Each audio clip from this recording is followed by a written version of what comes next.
Hello everyone, welcome to Workstatus.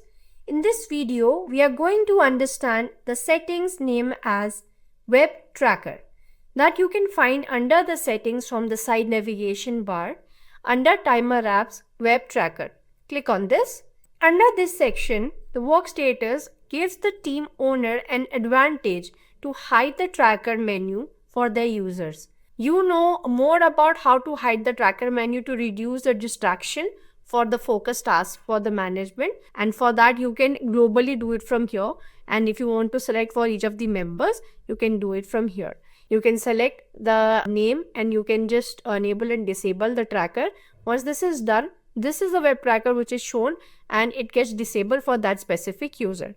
So this is the setting which can be controlled for displaying this web tracker in the user's account or at the organization level account. Thank you.